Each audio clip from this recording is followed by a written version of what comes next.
Warning: this topic might be triggering to some people. Please watch it at your own risk.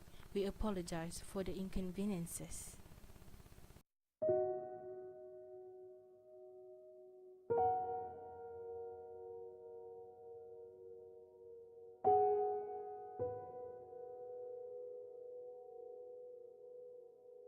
Sexual harassment happens almost every day and everywhere, even in our own family and friends. Every day we use the social media and find a lot of news regarding sexual harassment. Reading such news could make our stomach churn and possibly making us feeling disgusted and humiliated. The phrase sexual harassment might sound scary to anyone, especially to the victim. We never know where the victims are, as the harassment or assault happen behind the public eyes. Therefore, sexual harassment is a severe problem and we need to make everyone aware about this matter in order to prevent it from happening ever again. How would you actually define the meaning of sexual harassment and sexual assault? Whatever a guy doing to a girl or lady, or a girl doing to a guy, when it disturbs them deeply and they feel uncomfortable, it should be called as a sexual harassment.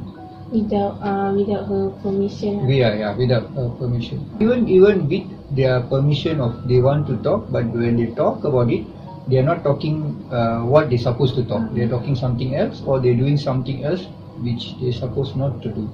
Okay. For the first question, I'd like to know how will you define sexual harassment?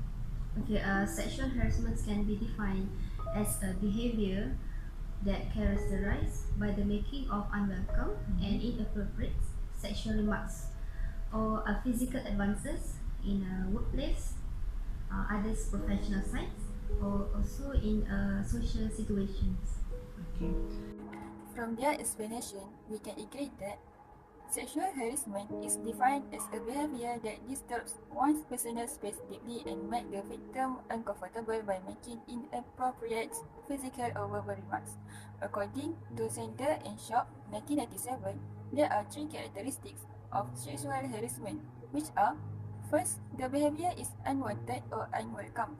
Second, the behavior is sexual or related to the gender of the person, like jokes about degrading genders, staring at someone's private parts and sending sexually explicit message on social media.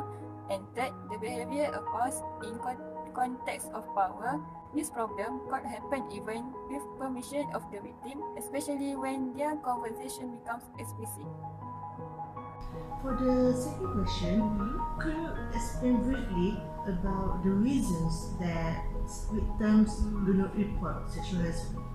Okay, the main reasons that the victims avoid to making a report, it is the terms of dignity and shames.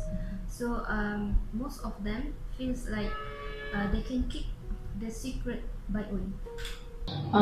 As we can see now, the victim of sexual harassment or sexual assault, they are afraid to make a report if they have faced this problem. So, what are some reasons, from your opinion, what are some reasons that victims do not report sexual harassment and sexual assault immediately?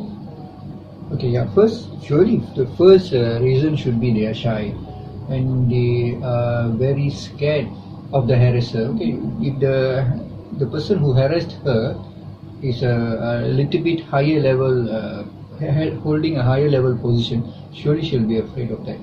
And another thing, she is so afraid to tell anyone else what had happened to her. She might not know whether the other person harassed or not, so she's not sure yet. So because she afraid that another person will blame themselves. yes, the harasser can blame her as did something to him or what. So that's the one thing. Lack of knowledge. That's the main thing. To get more information about how university students, especially in UPSI, can get help if they are facing sexual assault or sexual harassment, we had an opportunity to talk to the YDP of MMLK UKLK, Muhammad Farizahi bin Muhammad Zaini, to discuss about this matter. are the YDP for MMLK KLK. Can you share on how the students can reach out for MMK if they are facing sexual harassment?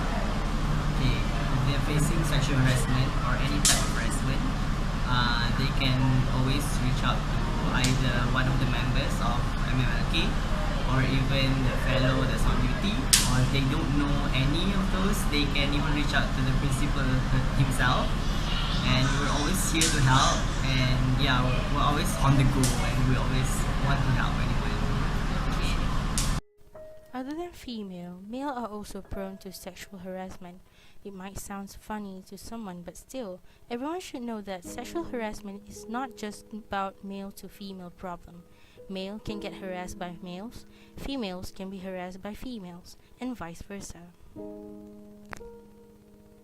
For the third question, as you know, we typically think of women as the victim of sexual harassment, but sometimes men also can be the victim. Yes, definitely. Because men also involving in the being a sexual assault too, whether in workplace or in professional sites. For example, in university.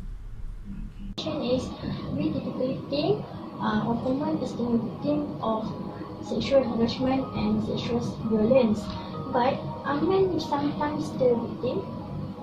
If you ask me, are men sometimes the victim? Maybe I would say yes, but maybe it's not Malaysia. In Malaysia, it might be very less, but in foreign countries it might be a lot. By telling that it's very less, it means it happens in Malaysia.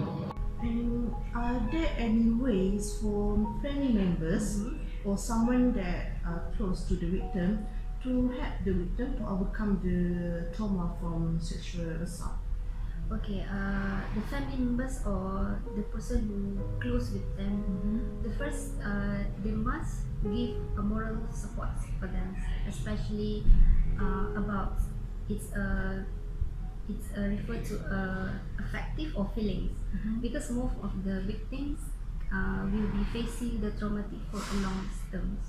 So, and another one is avoid from labeling or give them guilty feelings.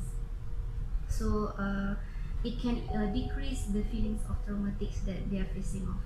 Sexual harassment can happen everywhere, anywhere, including university. Are there any laws that can charge the assaulter?